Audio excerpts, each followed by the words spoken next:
a qual secretaria, dentro da secretaria que órgão está sendo identificado, o setor que produz documento, responsável, entrevistado, entrevistador, telefone, porque precisa mapear a estrutura organizacional do governo do Estado do Rio, é bastante grande e complexa e desprovida muitas vezes de normas de funcionamento. Regulamentos são obsoletos, às vezes inexistentes, outras vezes com sistema de qualidade implementados, ou seja, a realidade é bastante diversa e envolve pesquisa para que nós possamos ter uma metodologia padrão para o funcionamento do PGD. Pode passar. Para identificar as atribuições do setor, uma vez identificado o órgão, nós consideramos competência, função e atividade. No desenvolvimento da pesquisa, passamos a considerar que as tarefas também eram relevantes para vincular essas atribuições dos órgãos com a tipologia documental. E esses resultados, primeiro, nós criamos formulários, porque tudo isso são inovações da pesquisa, para relacionar aquilo que nós tínhamos no nível formal, né, para gerar os planos de classificação. Então, nós criamos esses quadros, e a gente tinha até uma brincadeira assim didática. Você tem que pegar o regulamento, desmontar e colocar essa associação, esse vínculo, né, hierárquico da ação administrativa, sem deixar nenhuma frase do regulamento de fora. Como um relógio. Se eu desmonto e sobram peças, depois ele não funciona mais. Então, esse primeiro quadro de identificação de órgão produtor retrata exatamente o que os regulamentos existentes apresentam. Pode passar? Num segundo momento, nós criamos procedimentos para enxugar esses regulamentos, considerando também foi uma inovação dentro do PGD, que a mesma fórmula para reconhecer o documento vale para reconhecer os níveis que associam esse documento à ação administrativa mais ampla, ou seja, a função, atividade e competência. Nós enxugamos das redações apenas os excessos, deixamos o núcleo duro da redação da ação, ou seja, o verbo ou verbos e o objeto da ação. Por que verbos? Porque uma outra premissa é que nós deveríamos manter o padrão jurídico vigente, sem interferências. Foram apenas cortados verbos que eram redundantes na redação da ação administrativa nesses níveis superiores. Pode passar. A identificação da tipologia... a identificação da tipologia documental, nós consideramos esses elementos. O nome do documento, o seu objetivo de produção, o conteúdo, entendendo que conteúdos são dados que se repetem na forma documental e que são fundamentais depois para a configuração dos metadados, porque agora o governo do Estado do Rio usa esse sistema e esses requisitos para planejar o processo digital, que é um projeto que está em desenvolvimento dentro do governo estadual. A espécie documental, nós partimos de um glossário, que é o pós-doutorado da professora Heloísa, onde ela tinha reunido 220 espécies documentais, mas nós ampliamos esse glossário para 440 espécies documentais que o operador do sistema pode escolher para adequar ao seu documento que está sendo identificado. A ação, né, então, efetivamente com a atribuição que essa espécie registra, não havia sido aprovado ainda a Lei de Acesso à Informação, mas nós havíamos nos antecipado a isso, incluímos a classificação de sigilo, o suporte, se o documento é convencional ou eletrônico, pode passar. Os fundamentos legais, considerando os fundamentos para produção, vigência e prescrição dos documentos, e também nós priorizamos o mapeamento dessa produção documental acumulada, a fim de intervir nesses depósitos para aplicar os instrumentos de gestão. A tramitação, porque o procedimento é fundamental para avaliação, a sugestão de prazo de guarda no âmbito do corrente do intermediário e o destino final. Pode passar.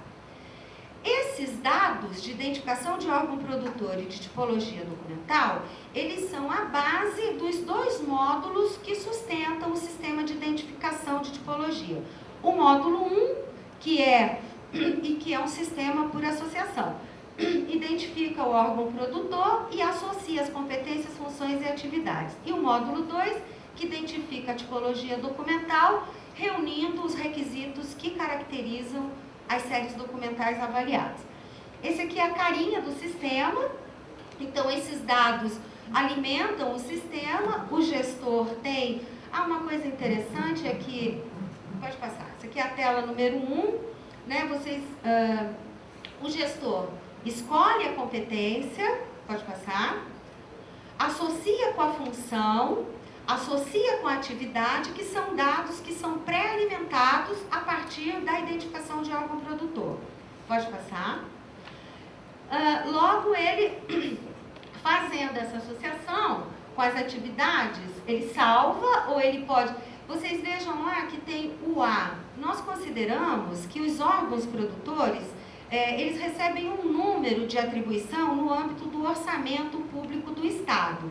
Então, para reconhecer esse órgão produtor dentro da estrutura organizacional do Estado, nada melhor do que aqueles elementos que já eram de conhecimento na prática administrativa. Nós reproduzimos essa numeração a partir do orçamento estadual. Pode passar. Esse módulo 1, ele gera como relatório automaticamente a partir dos procedimentos que nós padronizamos, o plano de classificação, né? É o produto do módulo 1 do sistema. Pode passar. O módulo 2, uma vez associada competência, função e atividade, então os operadores do sistema começam a preencher os requisitos que identificam os tipos documentais que se vinculam a esse contexto funcional de produção. São todos aqueles elementos que vocês viram, que nós definimos como padrão para o sistema. Pode passar. Aqui é a tela onde ele coleta dados da tramitação, o que tem sido fundamental agora no trabalho do processo digital, porque toda essa informação sobre o trâmite documental, que vai fundamentar os mapeamentos dos processos que estão sendo informatizados, a origem dessas informações estão dentro do sistema de identificação de tipologia documental. Ou seja, esse sistema se constitui atualmente numa ferramenta de gestão imprescindível para pensar o planejamento dos documentos digitais. Pode passar. Depois a tela onde nós fazemos a avaliação, e essa avaliação dos documentos contemplando as sugestões apresentadas pelos gestores e a análise que os arquivistas fazem lá no âmbito do APERJ, nós elaboramos as pré-tabelas de temporalidade e enviamos para os gestores para as validações. Pode passar. E essa daqui é o modelo de tabela de temporalidade que o governo do Estado do Rio adotou a partir, e também um relatório que sai do sistema, do módulo 2 do sistema, e vocês observem que a estrutura da tabela é primeiramente o plano de classificação, ou seja, o sistema só amplia os dados para a tabela, apontando o prazo de guarda e a classificação de sigilo.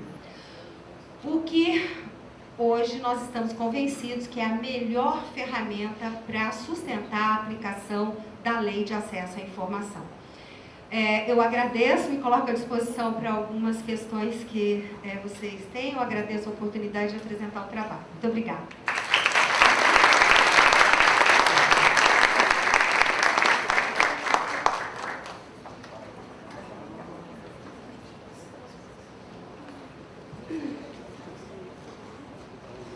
Muito obrigada, professora Ana Célia. Agora, então, a gente está vendo que cada vez mais informações estão chegando para a gente, como a gente atuar frente aos documentos arquivísticos, tanto digitais quanto convencionais. Então, eu acho que essa mesa está trazendo bastante energia e questionamento para a gente. Então, agora vamos para a apresentação da Roseli Rondinelli.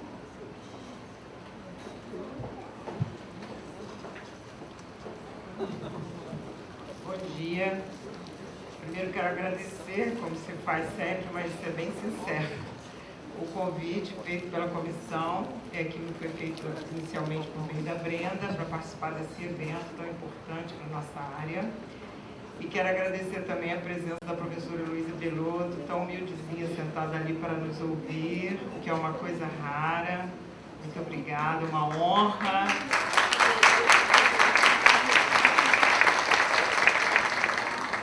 E eu vou começar a minha palestra falando assim de conceitos que eu acho bem elementares, que todo mundo deve saber, mas eu faço questão de falar para contextualizar melhor a minha fala.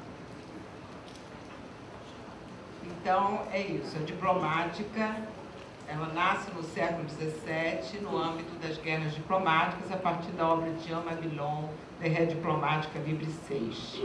O objeto da diplomática é o documento arquivístico como entidade individual de natureza jurídica e do período medieval, ou seja, a diplomática olhando o documento individualmente e os de natureza jurídica, ou seja, aqueles documentos estavam relacionados à doação de terras, de títulos nobiliárquicos. E o objetivo da diplomática era verificar a autenticidade dos documentos. A arquivologia nasce da diplomática no século XIX, a partir da obra Manual dos Arquivistas Holandeses de 1898. É preciso destacar que a área nasce no século XIX, mas os arquivos sempre existiram, remontam à época da escrita, 3.000 anos antes de Cristo. E ela nasce da diplomática, sim, porque a diplomática tratava de documentos das chancelarias, ou seja, produzidos numa instituição, já pensava nos tipos, claro, de documentos, assim como a paleografia também nasce da diplomática.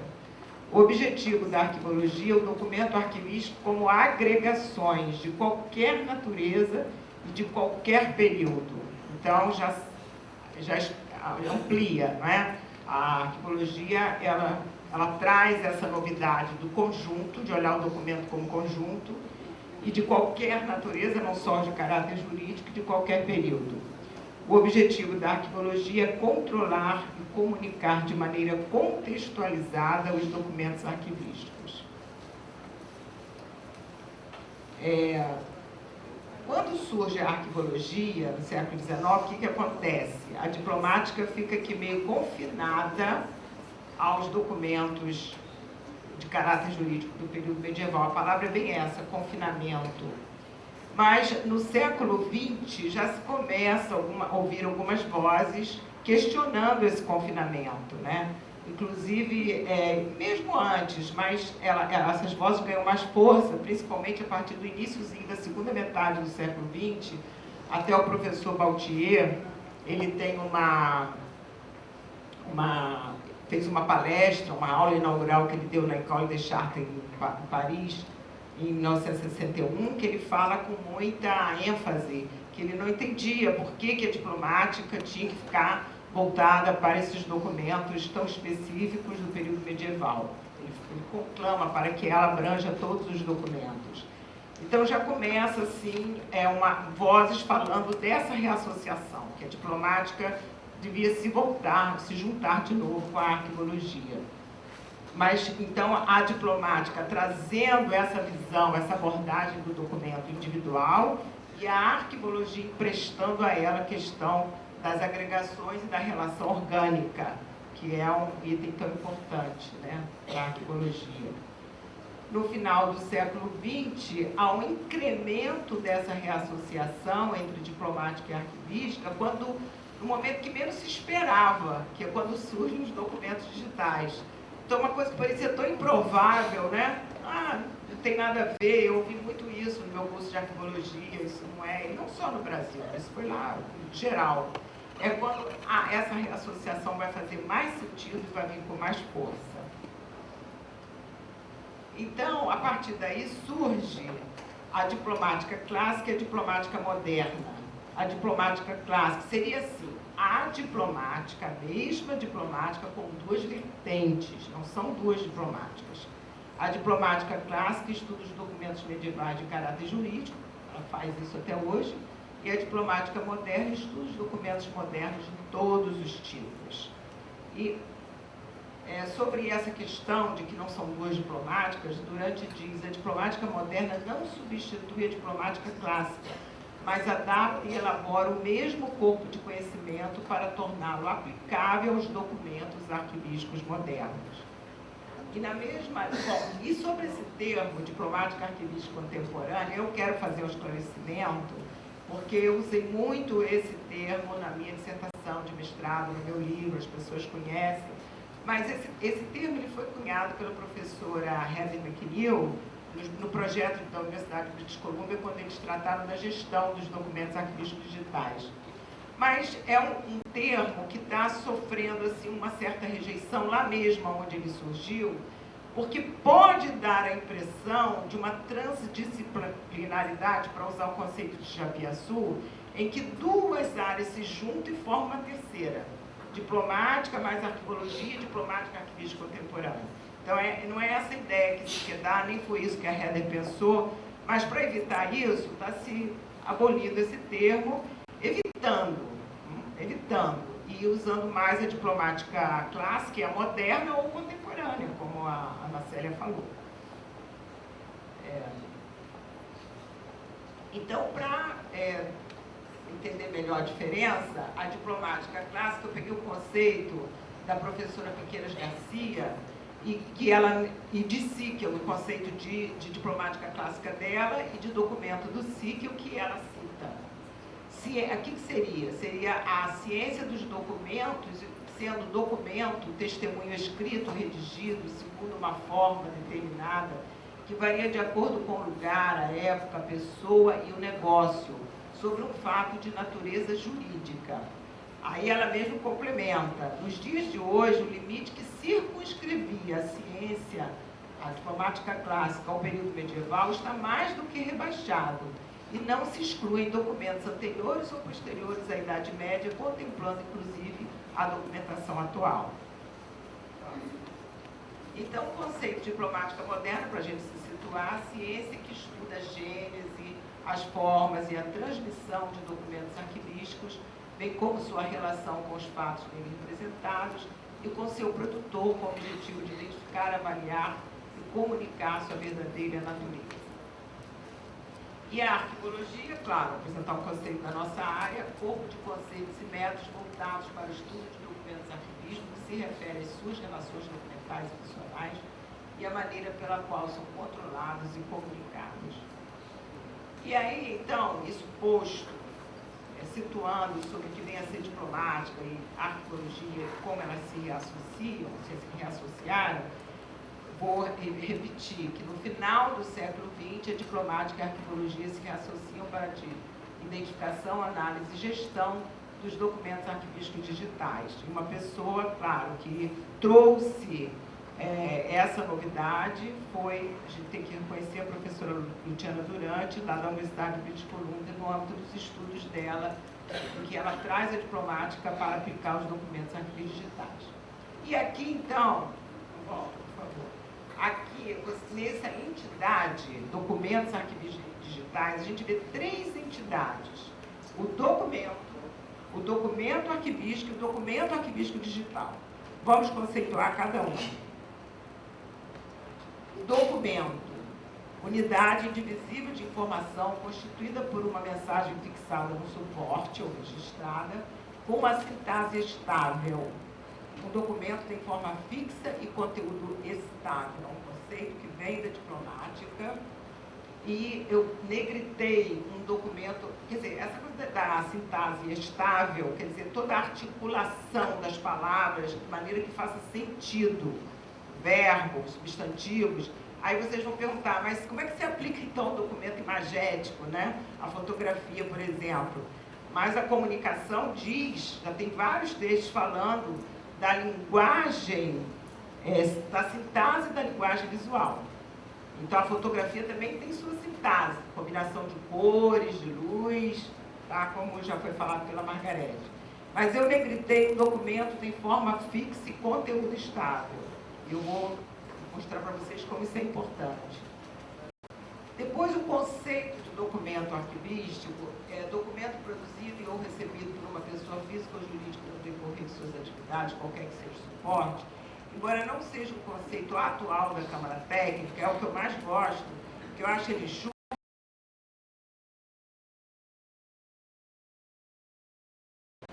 e fácil de entender.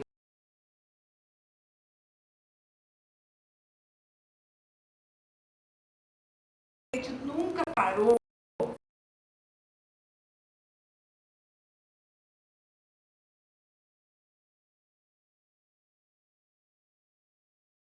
então eu vou tentar isso aqui um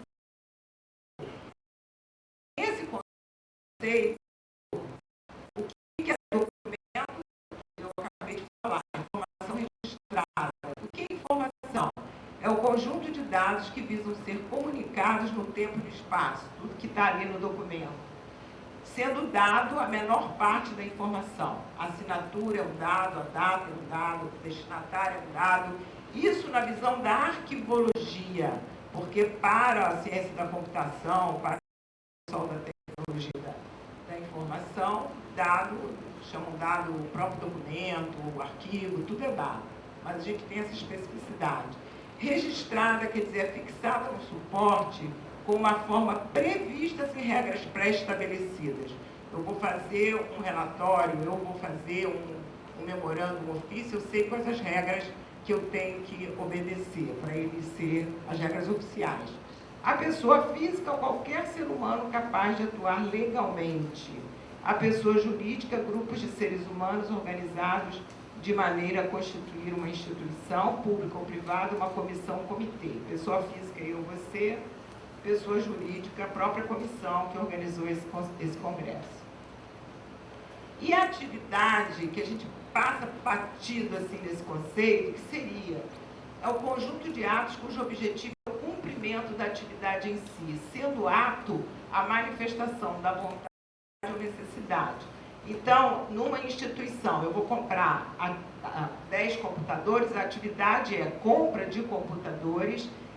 E essa atividade vai envolver vários atos. Eu tenho que fazer primeiro um primeiro documento dizendo que eu preciso, aí depois faz a carta convite, que vai gerar o processo de licitação até o fim.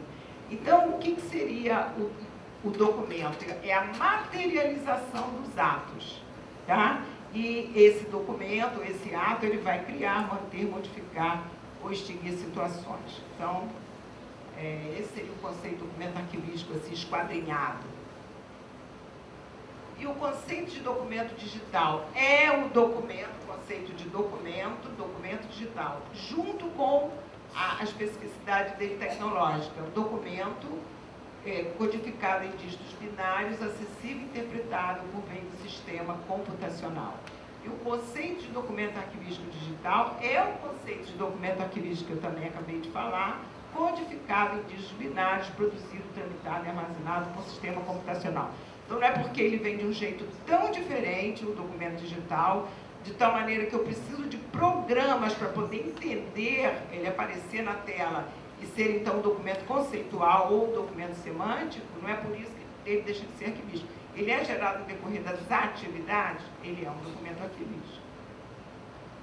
Bom, e o documento arquivístico digital, segundo a diplomática, ele tem 6 características. Forma fixa, conteúdo estável, relação orgânica, contexto, ação e 5 pessoas, autor, redator, destinatário, originador, produtor, ao menos 3, as 3 primeiras. Aí você vê que isso tudo a diplomática clássica diz.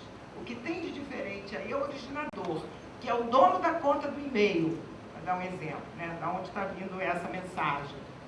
E tem também as partes constituintes, que eu não vou falar porque não dá tempo, mas que são as mesmas preconizadas pela diplomática do papel, que fala nos elementos intrínsecos, extrínsecos. O que vai entrar de novo? O hiperlink, a assinatura digital, o contexto tecnológico, mas é a partir da mesma premissa da diplomática aplicada para os documentos em papel. E ali naquela... Pode voltar, por favor? Não, tudo bem. Ali naquela... Observe que novamente eu negritei forma fixa e conteúdo estável. E... Pode passar. E aí vocês poderiam perguntar, mas por que eu estou insistindo nesse ponto do documento com forma fixa e conteúdo estável? Quer dizer, o documento, você deu aquele documento pronto, ele vai ter sempre que se reapresentar com aquela forma e com aquele conteúdo. É só você ir lá para o papel que você vai ver. Imagina, você faz um ofício, bota lá na pasta, cada vez que você vai consultar ele está de outro jeito. Não tem nada a ver. Então, no digital também, essa premissa vale para ele ser arquivístico. Aí você, por que isso? Porque a função essencial de um documento é servir como ponte no tempo. Um documento que não contém uma mensagem fixa não pode ser chamado de volta e não pode servir como um meio de lembrança. Essa ponte no tempo não é o tempo daqui a 50, 100 anos, é o tempo hoje. Posso fazer um documento e depois, logo depois, ele se apresentar alterado se eu dei aquele documento por pronto. Mas é uma pergunta que vocês podem estar fazendo, seria como o documento digital que prima pelo dinamismo pode ter forma fixa e conteúdo estável? A vantagem dele não é essa?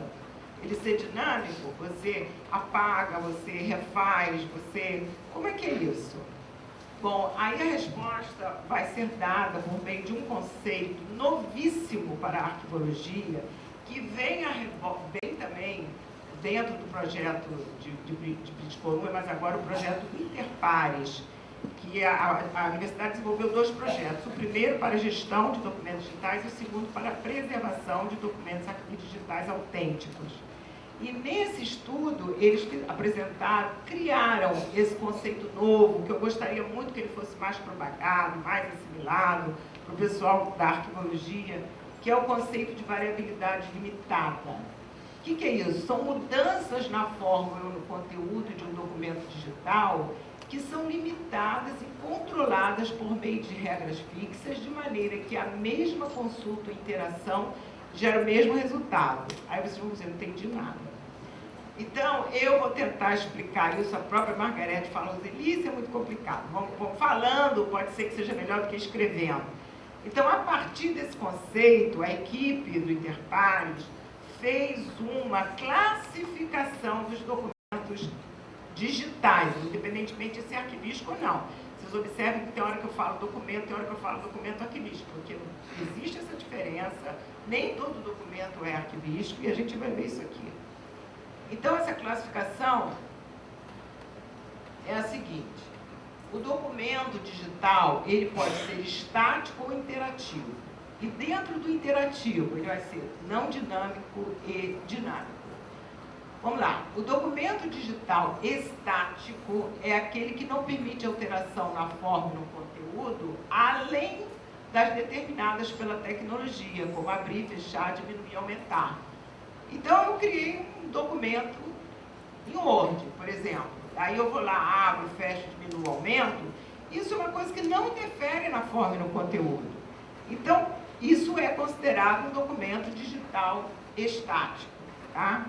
O documento, agora o interativo, é aquele que permite alteração de forma e o conteúdo por meio de regras fixas ou variáveis. No caso do documento interativo não dinâmico, as regras que gerenciam forma e conteúdo são fixas e o conteúdo é selecionado a partir de dados armazenados no sistema. Então, por exemplo, eu faço um gráfico, eu vou criar um gráfico, eu sei exatamente que ele vai aparecer para você ou em forma de bits, ou em forma de tabela. Eu já sei que as regras vão me permitir isso. Eu já conheço essas regras, elas são fixas.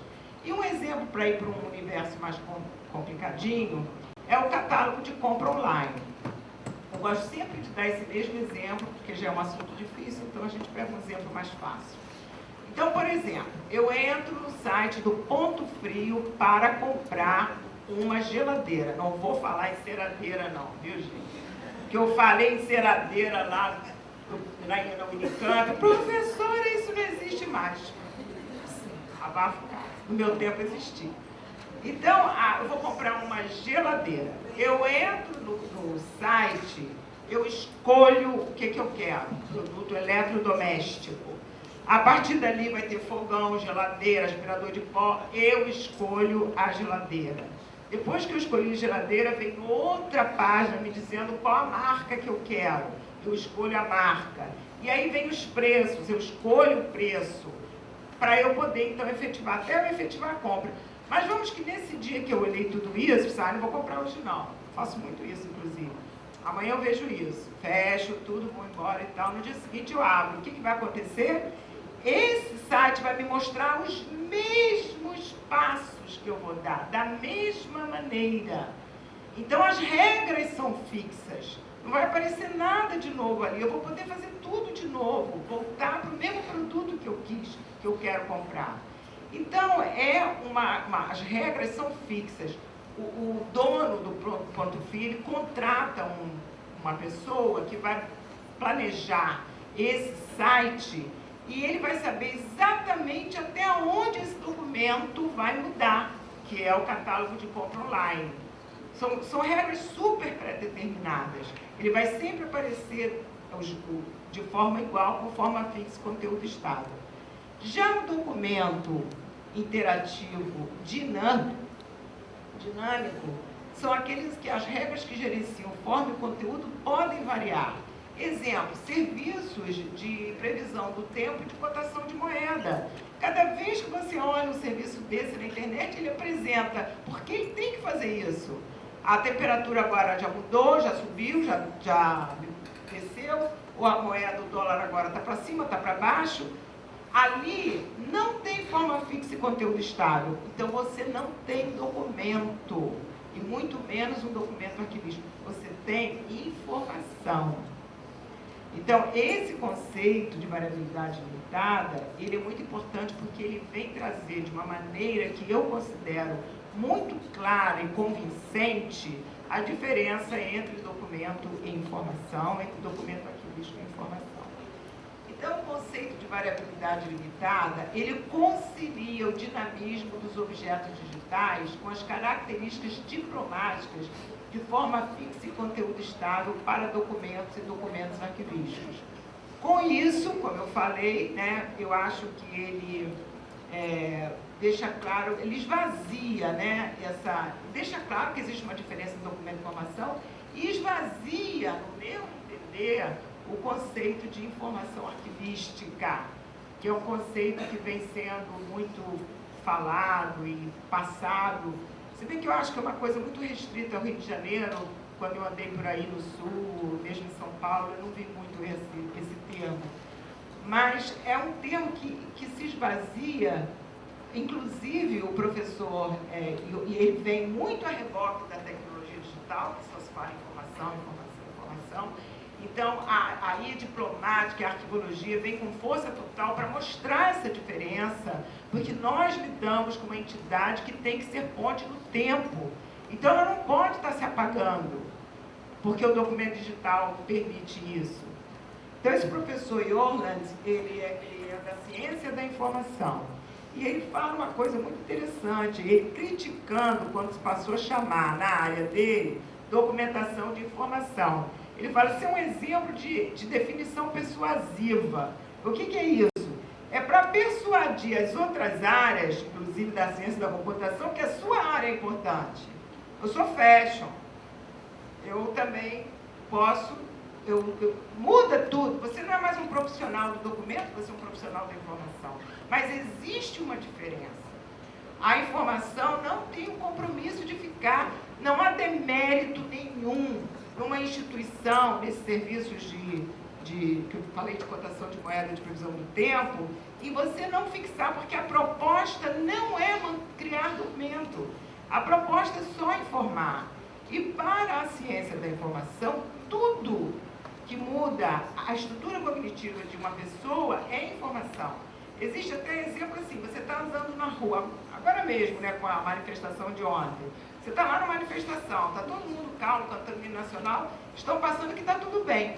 Passa o primeiro bando correndo com aquela cara assustada e já passou a informação que alguma coisa está errada.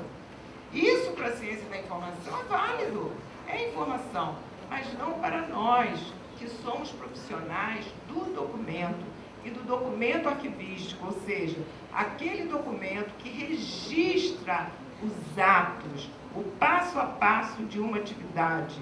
Você imagina numa instituição, Fundação Casa de Rui Barbosa, fiz uma compra enorme de computador. Cadê os documentos que registram isso? eu já paguei, não tem mais... Entendeu? Você tem... É um documento muito importante, né? Ele envolve gastos públicos. Bom, e tem um professor, mas já na área da língua portuguesa, o José Carlos Azevedo, ele é professor, ele estuda a língua portuguesa, e ele falou, outro dia eu vi um seminário na Casa de Ouvi muito interessante, que ele fala o seguinte: o homem está no mundo através do seu corpo, e o mundo está no homem através da palavra. E aí eu complementaria essa fala dele perguntando: e como é que a palavra permanece no mundo e no homem? Através do documento, que tem forma fixa e conteúdo estável, e mais aquelas características que eu já apresentei. Então, eu acho que por tudo isso, a gente pode inferir que as características de forma fixa e conteúdo estável são indispensáveis ao documento. Por meio das características de forma fixa e conteúdo estável, faz a diferença entre documento e informação. As características de forma fixa e conteúdo estável, relação orgânica, contexto, ação e 5 pessoas, são indispensáveis ao documento arquivístico, mais ainda ao documento arquivístico digital. A análise diplomática, para usar um termo do pessoal da TI, é uma ferramenta importante para a identificação do documento arquivístico em ambiente digital. A identificação do documento arquivístico em ambiente digital, essa identificação, quer dizer, por quê? Porque você, no caso da realidade digital, quando você está num sistema informatizado, o que você tem ali? Dado, você tem um objeto digital, você tem uma entidade digital, mas como é que eu vou saber se ela é arquivística, se ela é documento e se é documento arquivístico? Considerando essas 6 características que nos são apresentadas pela diplomática em associação com a arquivologia. E a identificação, então, do documento arquivístico em ambiente digital é mais um procedimento a ser incorporado pela gestão arquivística de documentos. Brenda, dá tempo de eu dar um exemplo? A gente, em relação ao projeto Interpares, o Brasil fez parte do projeto Interpares e a gente desenvolveu aqui vários estudos de casos. Um deles, que eu gosto sempre de citar, a Brenda, que participou bastante, coordenou, era a identificação do documento digital dentro do sistema do SUS de internação hospitalar. Então, foi um estudo feito no Ministério da Saúde. E olha que caso interessante e assim, que ajuda a gente a entender bastante essa coisa da identificação. A guia de internação hospitalar, gente, é um documento importantíssimo, porque ele vai ter ali o nome do paciente, o nome do médico e o nome do procedimento cirúrgico que ele vai sofrer. A partir daquela guia de internação, a pessoa vai ser internada, o procedimento vai ser feito e o SUS vai pagar o médico e vai pagar o hospital. Então, essa guia, dentro do sistema informatizado deles, maravilhoso e tal, preenchia tudo, o que acontecia? Depois de tudo preenchido, aí vinha daqui a um mês uma informação. Aquela pessoa, consta na guia que ela fez uma cirurgia de apêndice, mas ela fez, na verdade, de vesícula. Teve algum equívoco aí, na verdade, não foi apêndice, foi vesícula. Aí eles voltavam lá, ele não é dinâmico, não é fácil de apagar? Apagava e colocava. Imagina eu fazendo isso num documento em papel. Eu não vou fazer nunca, as pessoas vão ver que eu rasurei. Por que o digital pode? Não pode. É documento criado no decorrer da atividade, é ponte no tempo, é registro de ação. Então, eles tinham ali tudo, menos um documento arquivístico, porque ele mudava o conteúdo dele. Então, a partir desse estudo, o pessoal do nosso grupo, né, a Brenda, mostrou para eles que eles não podiam fazer aquilo. Eles tinham que documentar aquilo, criar um outro documento e dizer aquele que existia antes não é mais válido, por isso, para fazer um histórico do que tinha acontecido. E não saía pagando assim. Então, identificou que aquele documento era um documento arquivístico em potencial. Ele tinha tudo para ser. Ele era criado depois da atividade, mas ele não tinha forma fixa e conteúdo estável. Então, essa identificação, ela vem com mais força, com muita força, no documento digital. Eu acho que é mais um procedimento a ser incorporado pela gestão arquivística de documentos. Hoje, a diplomática e a arquivologia, elas vão ajudar aquele mundo de objetos digitais que está ali, o que é o documento arquivístico e o que não é. Então, por tudo isso, eu acho que a reassociação da arquivologia com a diplomática, a partir do advento dos documentos digitais, reitera e enriquece os estatutos epistemológicos de ambas as áreas. A diplomática está aí com força total, super necessária, nada de confinada ao passado. E é como sempre, junto com a arquivologia, que também se enriqueceu demais. Era incrível isso, né? Parecia que não tinha nada a ver. E, de repente, o documento digital vem fortalecer os estatutos epistemológicos de ambas as áreas. Por tudo isso, é aquilo que eu costumo dizer, sempre termino minhas falas falando isso. A diplomática vai, sim, das chancelarias medievais às estações de trabalho. Muito obrigada.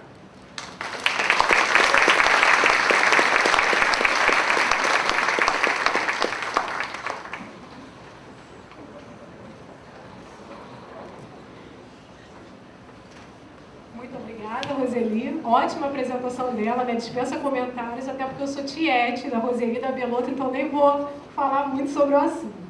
Então, agora nós vamos chamar o Leonardo Moreira para fazer a apresentação. E o interessante é que ele vem justamente complementar tudo o que a gente falou até agora, que ele traz para a gente um estudo prático dessa aplicação da diplomática aos documentos arquivísticos.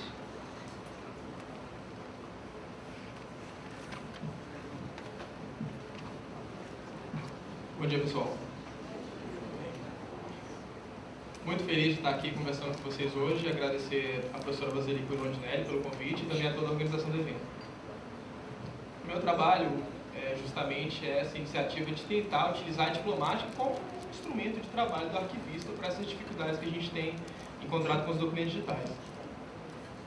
Uma apresentação rápida, eu sou o Leonardo, sou formado em arquivologia pela Universidade de Brasília em 2008, trabalho como arquivista do Tribunal Superior do Trabalho lá em Brasília também desde 2009 e ano passado terminei a minha dissertação de mestrado, em que uma das preocupações era um documento muito específico da realidade brasileira, o processo judicial digital, que, grosso modo, nada mais é do que o Poder Judiciário pegar uma montanha de processos, passar no scanner e ter acesso a esses documentos por meio do computador, no caso, documentos digitalizados, e também complementar isso com documentos nascidos originariamente digitais. A intenção é o quê? Economizar recurso, né, com material, com papel, com carrinho, com transporte, né, e dar a oportunidade de um trâmite mais rápido com as ferramentas informáticas. Por que digitalizar processos? Em 2004, o Estado brasileiro elaborou um pacto republicano por um judiciário mais rápido. Uniram-se o presidente da Câmara, do Senado, o presidente da República, o presidente do Congresso Nacional e o presidente do STF e disseram assim, olha, a lentidão dos processos judiciais no Brasil solapa um regime democrático, porque as pessoas ficam com uma impressão de que a prestação jurisdicional não está sendo feita corretamente, no tempo hábil, uma sensação de justiça. Né? Então, e um dos compromissos que os chefes do poder assumiram para resolver esse problema foi informatizar o processo, isso lá em 2004, informatizar o processo judicial, assim como o voto já tinha sido informatizado por meio da urna eletrônica. Né? Esse pacto, ainda em 2004, teve um reflexo na emenda número 45, que reformou o judiciário e veio com um inciso bem particular, que dizia que a todos os brasileiros, no âmbito judiciário administrativo, seriam assegurados a razoável duração do processo e os meios que garantissem a celeridade de sua tramitação. Dados de hoje, atuais do CNJ, dizem que a gente tem 70 milhões de processos atualmente tramitando no Brasil. Para formar um processo físico, você gasta mais de R$ 1.900. Dentro desse contexto, para fazer um processo judicial eletrônico, o Estado, é claro, teve que criar um aporte legal. né? Porque as pessoas não poderiam sair digitalizando processos e dizer que estava válido agora e que o papel acabou. Não. Os elementos que fundamentaram o processo judicial foram a medida provisória 2200, né, que criou a estrutura de chaves públicas brasileiras, a Lei 11.419, que permitiu, né, autorizou o judiciário a parar de fazer processo em papel e começar por sistemas eletrônicos, e por último, a resolução do CNJ 91, CNJ, Conselho Nacional de Justiça, que lançou um modelo de requisitos e metadados para esse sistema de processo, que é algo bem análogo ao que a gente tem aqui na esfera do Executivo no Arco Brasil.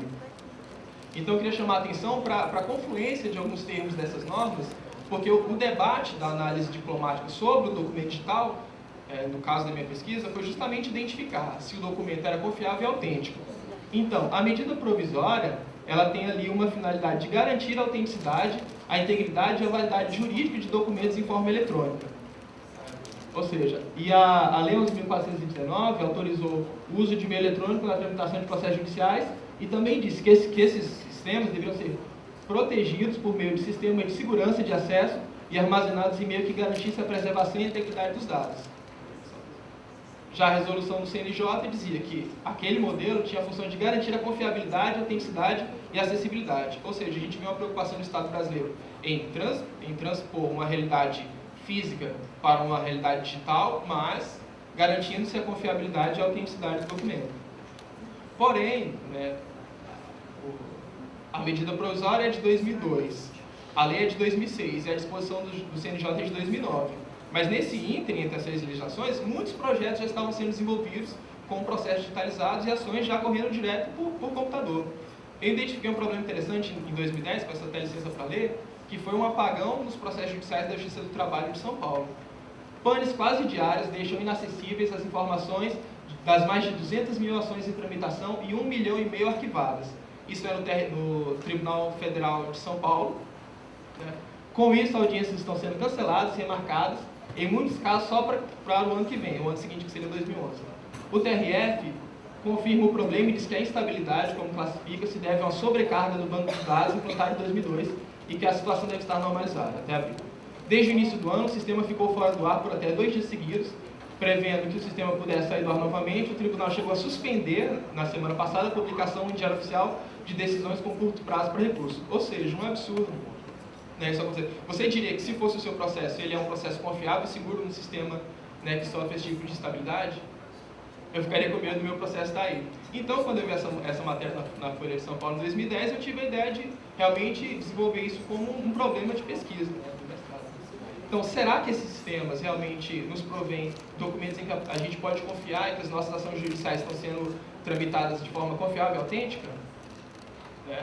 Para atacar esse problema, eu fui investigar o Superior Tribunal de Justiça, o STJ, que é a instância máxima da Justiça Comum e Justiça Federal do Brasil. Tive que, era aluno da UNB, tive que fazer um termo de convênio com a instituição para poder ter acesso aos dados. Por quê? Se no sistema papel eu faço análise diplomática, folheando o documento, vendo todos os seus elementos formativos, no processo eletrônico não, eu tenho que ver como é que funciona. Eu tenho que ir no setor de trabalho, eu tenho que, de certa forma, acessar o sistema, e para isso eu tive que assinar esse termo de convênio com a instituição. O processo que me foi autorizado a pesquisar era o habeas corpus. Pode passar. E por que o STJ? O STJ é uma instituição que nasceu em 1989 com a Constituição, e a curva dele de produção documental é essa que vocês estão vendo ano a ano até 2009. Acentuadamente. Então, o tribunal não tinha mais como dar vazão aos seus processos por meio do processo físico. Porque ano a ano isso cresce e traz uma dificuldade enorme, tanto para o ministro, que é o julgador do processo, quanto o servidor, que é o operador da justiça. Daí veio a ideia deles de criar esse sistema, STJ na era virtual, que é a teoria de passar o processo do físico digital.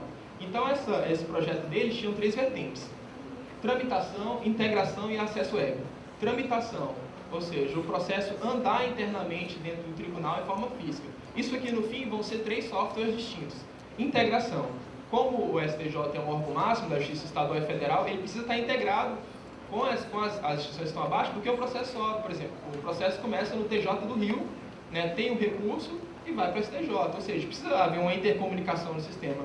E, por último, o acesso web. Pode passar. O acesso web seria uma facilidade para o advogado. Se antes o advogado tinha que sair do seu estado, porque o STJ só tem sede em Brasília, sair do seu estado para entregar o recurso, ele vai precisar viajar para entregar o recurso em mão. Com acesso web, não. Ele já tem, pela página do tribunal na internet, a possibilidade de tanto verificar, né, o andamento do processo, todas as suas peças, quanto adicionar peças novas. Uma economia incrível para quem trabalha com direito. Aqui é a face de tramitação interna. A tramitação lá não se dá num ambiente único, né? O que eles pensam como tramitação é feita por um conjunto de softwares que está agregado dentro desse ambiente, que se chama Sistema Integrado de Atividade Judiciária, ou Sistema Justiça, no jargão lá que eles utilizam. Dentro do Sistema Justiça, a gente tem uma estrutura de escaninhos, né, que remete às fases de trabalho que estão sendo executadas, e também uma estrutura de visualização. Por exemplo, lá o seu processo hoje em dia está sendo visualizado assim pelo analista. Eles têm uma estrutura de tela dupla, em que ele pode, né, cotejar uma peça processual com a outra, mas é isso, não tem mais processo físico. Se tinha originário, o processo foi digitalizado, né, isso em 2010, o processo foi digitalizado, continuou digitalmente e o físico foi devolvido para a instância de origem, ou se for um processo a partir de 2010, ele começou naturalmente digital, por meio desse sistema mesmo. Como eu vou investigar esse problema? Eu criei uma metodologia que era basicamente retirar um processo de dentro do sistema de justiça, no caso do habeas corpus que eu já citei, me perguntar se ele é confiável e autêntico. Mas como é que eu vou direcionar essa pesquisa? Eu desenvolvi um modelo de análise diplomática tipológica que tinha duas bases ali, né? Uma bibliografia que é composta pela professora Durante, pelo trabalho do André Porto Lopes Ancona, pelo trabalho da professora Anaceli Rodrigues, que já apresentou aqui, pelo trabalho do Vanderlei Santos, da professora Rondinelli e da Rosa Maria Vasconcelos. Unir essa base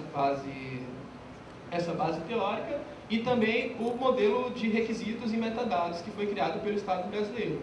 Porque eu queria me perguntar, será que esse sistema criado pelo próprio Estado segue as regras que foram determinadas, a medida provisória, a lei e o morre jus? Então, fui investigar isso. Pode passar. Daí eu montei essa perspectiva de análise, né? Com 20 itens, eu vou explanar alguns aqui, né? Ou seja, eu fui lá no setor de trabalho e verifiquei fase a fase como é que o processo tramitava, quais eram os elementos diplomáticos que ele tinha, né? Então, deu um conjunto de análise gigantesco. O nome do documento. Eu ia investigar outra espécie documental, que era o agravo de instrumento, que ele é o mais julgado lá dentro do tribunal, só que por questões de conveniência e oportunidade, o que me disponibilizaram foi um habeas corpus. Então, o primeiro item de análise diplomática. Qual o nome desse documento? O que significa esse documento, né? Então, o habeas corpus, em latim, tensa o teu corpo, né? Que é um instrumento que cresceu desde o lado do direito romano, né, com vistas a liberar uma pessoa quando ela tivesse sua liberdade de movimentação tolhida pelo Estado. Na Constituição brasileira está no artigo 5º disposto assim: conceder-se habeas corpus sempre que alguém sofrer ou se achar ameaçado de sofrer violência ou coação de sua liberdade de locomoção por ilegalidade ou abuso de poder. Então, no caso desse habeas corpus que eu analisei, era de um rapaz que teve um problema com a instituição financeira e acabou sendo preso por uma dívida civil que era incorreta, então o processo foi parar no STJ. A sigla.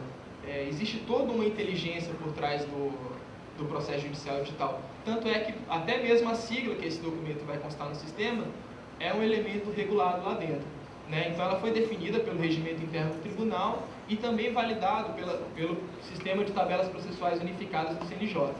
O CNJ, na tentativa de mapear, porque, por exemplo, se aqui no Rio de Janeiro o habeas corpus tem a sigla HBC, e lá em Brasília ele tem HC, quando você for fazer a integração entre o sistema, isso vai dar problema. Então, já pensando nisso, o CNJ elaborou uma forma de padronizar essas nomenclaturas no Brasil todo e criou esse sistema de tabelas processuais unificadas que está disponível na internet e todos os tribunais tiveram que aderir a ele. Para a questão do número, também existe uma inteligência. Cada tribunal dava seu número, o número modificava de década a década, então chegava a situações que você tinha um processo com mais de 3 numerações, mais de 4 numerações. O CNJ também visualizou que essa questão era importante de ser regulada para o processo judicial dar certo e elaborou essa fórmula aqui de número. Por exemplo, no que eu analisei, o número é aquele que vai zerar de ano a ano. O DD é um algoritmo de verificação, o A é o ano da ação, o ano corrente que ela foi impetrada, o J é o ramo do judiciário, que é padronizado, né? O 3 toda vez vai ser por STJ. Tem um código do tribunal em que o processo teve início e a sede física. Ou seja, lendo esse número, né, você tem o contexto de onde o processo foi produzido e onde ele está atualmente. Então, foi uma forma inteligente de unificar.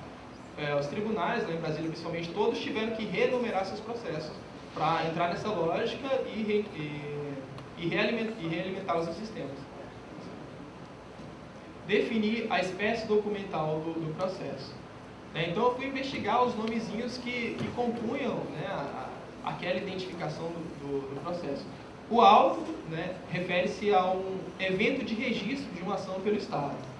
Né? O processo é uma forma de limitação do poder do Estado. O Estado poderia, antigamente, atuar arbitrariamente, né, ou por meio do processo. O processo são formas já bem delimitadas de atuação. Então, a espécie ficou auto de processo judicial digital. Né? Judicial por quê? A gente vai ter também o processo administrativo e o processo legislativo, que são outras esferas. Né? Digital, não uma subordinação à lógica digital, algo que condiciona o trâmite e a diagramação e a natureza das informações. Isso para fazer um contraponto ao processo físico. Pode passar. Quando eu fui definir a tipologia, foi aquela espécie somada à função. Para que essa espécie existe? Para que o habeas corpus seja julgado, para o julgamento de habeas corpus. O tema também hoje em dia é tabelado pelo CNJ.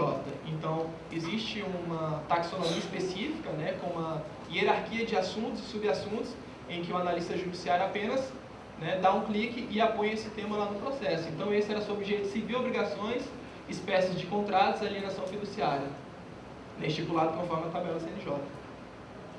A função jurídica do documento, né, o motivo por que ele foi produzido. Naquele momento, ele foi produzido para reunir informações com vistas ao pronunciamento de uma decisão ou acordo que colocará fim a um conflito social. O processo tem essa natureza. Né? Você tem um conflito social e você vai recorrer ao judiciário porque você não pode, na maioria ir por si próprio e resolver esse problema. Você recorre ao judiciário para que ele dê vazão à sua demanda social. Então, esse é o objetivo do processo para a administração. Para uma das partes, é conseguir que a pessoa seja liberta. Se o habeas corpus passar, a pessoa vai ter sua liberdade. Então, para isso, a parte vai adicionar várias provas de que quem está preso deve ser libertado. Por outro lado, né, uma das partes vai adicionar provas para dizer que essa pessoa não deve ser liberada, ela tem que permanecer presa. Então, o processo tem toda essa discussão, né, dentro dele para que o problema seja resolvido. Então, assim ele vai ter funções jurídicas distintas para cada uma de suas partes. Função arquivística. No momento que eu pesquisei, né, função arquivística é por que ele foi guardado, por que ele está lá esperando. Era para atender a legislação que prevê a possibilidade de rescisão de julgamentos eivados de vício. Então ele tem que ficar lá parado por um tempo, que atualmente são 5 anos, um prazo também determinado pelo CNJ. A função de arquivamento dele atual. Uma precaução nos resguardos dos direitos dos... Cara, acho que é a minha posição aqui, eu não estou conseguindo ler. Precaução no resguardo dos direitos dos jurisdicionados, né, que é uma posição possível futuramente para esse processo. O 3, comprovar o cumprimento da prestação jurisdicional pelo Estado. Né, como é que o Estado atuou dentro dessa ação do rapaz que foi preso por conta de uma dívida civil.